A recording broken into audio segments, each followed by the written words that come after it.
자, 우리의 스쿼트가 늘지 않는 이유 3가지를 알아보도록 하겠습니다. 이 3가지는 가장 흔하게 알려진 잘못된 상식 정도로 받아들이시면 될 것 같고, 내 상황에 맞게끔 맞춰서 적용하시면 분명히 좋은 결과를 보실 수 있으실 겁니다. 자, 첫 번째는 스쿼트의 무게중심입니다. 스쿼트 무게중심을 대부분 이 둥근 쪽을 사용하기 위해서 생각보다 뒤쪽으로 두는 경우가 있는데, 스쿼트의 무게중심은 생각하시는 것보다 앞쪽입니다. 스쿼트에서 가장 어려운 구간은 바닥에서 내가 무게를 밀고 올라오는 이 구간이 가장 어려운데, 이 바닥 구간에서 무게중심이 뒤로 이동할 경우 엉덩이가 먼저 들리게 되면서 스쿼트를 실패하는 모습을 자주 볼 수 있습니다. 그래서 우리가 생각하는 것보다 스쿼트 무게중심은 앞쪽이 맞고, 이 무게중심을 어떻게 찾으시냐 하면 바벨을 짊어진 후에 내려갑니다.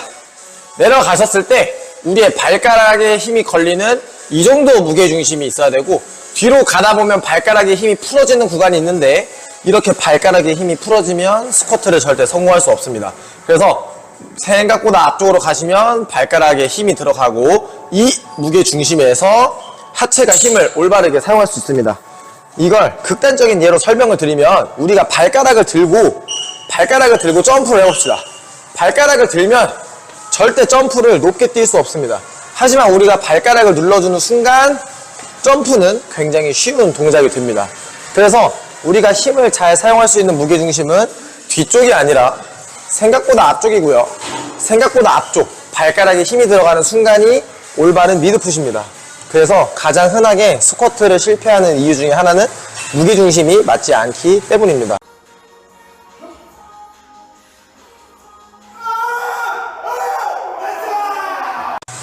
자, 두 번째는 너무 큰 가동 범위입니다.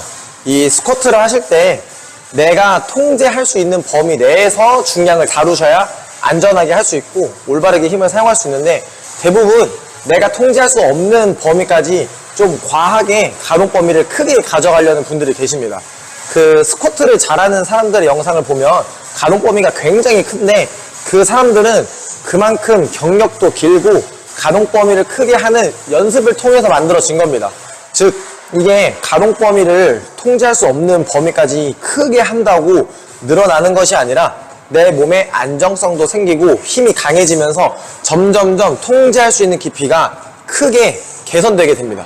그러니까 너무 급하게 많이 앉지 마시고 올바른 가동 범위로 연습하시면서 내게 맞는 동작으로 연습하시는 게 좋습니다.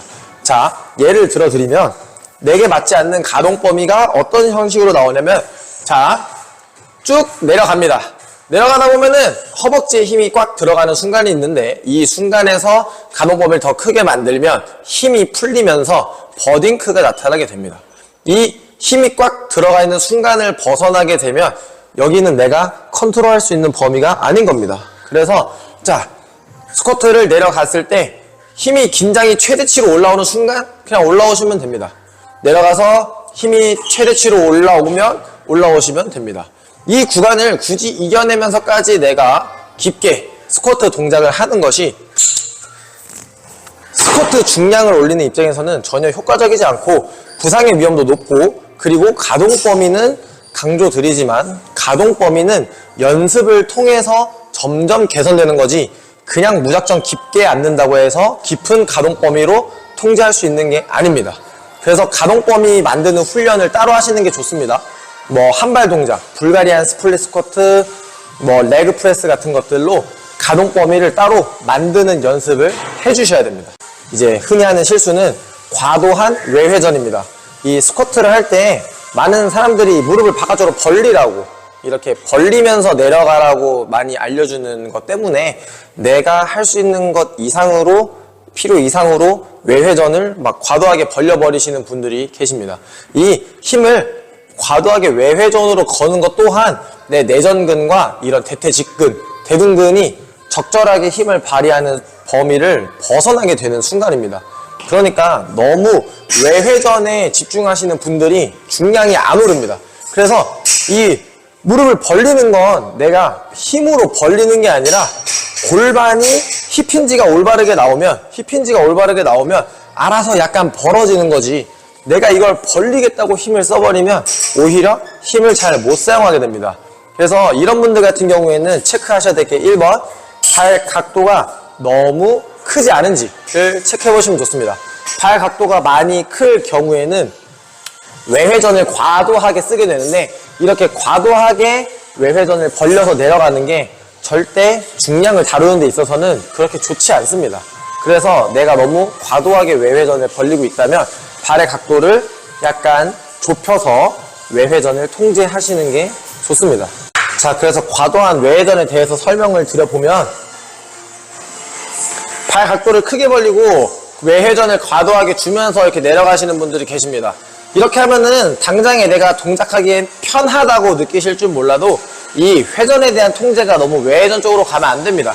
무릎이 너무 벌어지는 것이 아니라 발 각도를 약간 좁히셔서 허벅지에 힘이 잘 들어가는 구간으로 연습하시면 무릎을 너무 외회전하지 않으셔도 중량 다루기에 훨씬 좋은 스쿼트를 하실 수 있으십니다.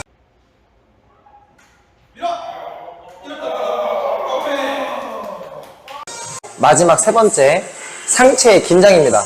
스쿼트 하시는 분들이 대부분 이 잘못된 큐잉 중에 하나가 무게를 상체에 얹어놔라.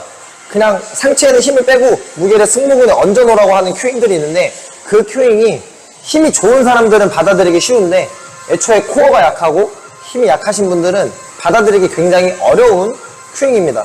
그래서 이걸 어떻게 하시냐면은 바벨을 꽉 잡아서 상체를 긴장시켜야 됩니다.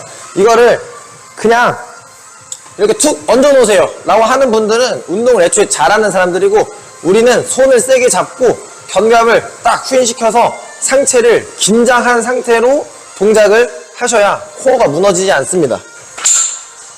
이게 가장 쉬운 예시로, 내가 뭔가 강한 힘을 쓰는 동작을 할 때는 전신에 적절한 긴장감이 분배가 돼 있어야 되는데, 내가 주먹질을 날릴 건데 하체로 주먹을 뻗으래. 그래서 힘을 빼고 이렇게 치는 것이 아니라 우리가 필요한 타이밍에 주먹을 강하게 쥐면서 긴장을 폭발시키는 순간이 있습니다. 이 긴장을 폭발시키려면 내가 예비 신장, 예비 장력을 가지고 있어야 되는데, 이게 신경학적으로는 피드 포워드라고 해서 내가 이 중량을 다룰 만한 긴장을 미리 만들어 놓는 겁니다. 그래서 우리가 그냥 힘 빼고 얹어 놓지 마시고 바벨을 생각보다 세게 잡아서 상체의 긴장을 의도적으로 만들어 두시면 훨씬 상하체를 연결시키기 쉽습니다. 스쿼트가 중량이 내 몸통에 위에 있잖아요. 이렇게 몸통에 위에. 근데 상체에 힘이 없으면 당연히 올라오면서 무너질 테니까 바벨에 꽉 잡고 상체를 긴장시켜서 동작하시면 중량을 다루시기에 훨씬 쉬우실 겁니다. 꼭 상체의 긴장을 기억하시기 바랍니다. 자, 그럼 제가 설명드린 이 세 가지를 총합해서 스쿼트 동작으로 설명을 보여드리면, 1번, 상체는 강하게 잡을 겁니다. 강하게. 상체는 긴장시킬 겁니다. 두 번째, 너무 과하지 않은 가동 범위로 진행할 거고요. 자, 무게중심은 약간 앞쪽에 둡니다. 발가락에 힘이 들어가는 정도로. 자, 그래서 1번 무게중심을 발가락에 힘이 들어가도록 잡아주고, 너무 과하지 않은 가동 범위로 동작할 거고요. 상체를 긴장시킨 다음에 내려갑니다. 힘이 꽉 들어오는 가동 범위에서 올라오시고, 다시 내려가다가 힘이 꽉 들어차는 범위에서 올라오시면 됩니다. 이 세 가지 중에 내가 놓치고 있던 부분이 있다면 꼭 한번 바꿔서 해보시면 굉장히 좋은 결과를 얻으실 수 있으실 거라 생각합니다.